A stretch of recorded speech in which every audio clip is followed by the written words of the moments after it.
প্রিয় দর্শক, আমরা এই মুহূর্তে রয়েছি সাভারের জাতীয় স্মৃতিসৌধে।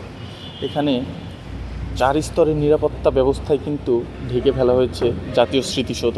আপনাদেরকে যদি একটু দেখাই, লাখো মানুষের শ্রদ্ধা নিবেদনের জন্য প্রস্তুত জাতীয় স্মৃতিসৌধ। কালকে সূর্যোদয়ের সাথে সাথে প্রধান উপদেষ্টা, রাষ্ট্রপতি সহ শ্রদ্ধা নিবেদন করবেন সকল স্তরের মানুষ।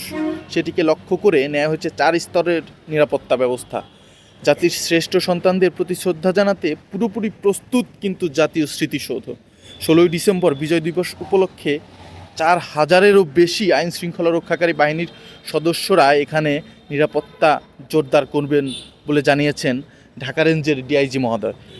16ই ডিসেম্বর উপলক্ষে লাখো মানুষের শ্রদ্ধার জন্য পুরোপুরি প্রস্তুত রয়েছে সাভার জাতীয় স্মৃতিসৌধ। আমরা কিন্তু লক্ষ্য করেছি সাভার জাতীয় স্মৃতিসৌধের চারিপাশে উচ্চ ক্ষমতা সম্পন্ন যে সিসি ক্যামেরাগুলো রয়েছে সেগুলো কিন্তু স্থাপন করা হয়েছে। এখানে আমরা 13 তারিখের পর থেকে কিন্তু পুরো নিয়ন্ত্রণে, জাতীয় স্মৃতিসৌধের পুরো নিয়ন্ত্রণে কিন্তু নিয়েছেন এসএসএফের যারা সদস্যরা রয়েছেন তারা। প্রিয় দর্শক, আমরা জাতীয় স্মৃতিসৌধের প্রস্তুতি আপনাদেরকে জানাচ্ছিলাম। এখন বলা চলে 16ই ডিসেম্বর উপলক্ষে জাতীয় স্মৃতিসৌধ পুরোপুরি প্রস্তুত। এই ছিল জাতীয় স্মৃতিসৌধের মূল ফটক থেকে সর্বশেষ পরিস্থিতি।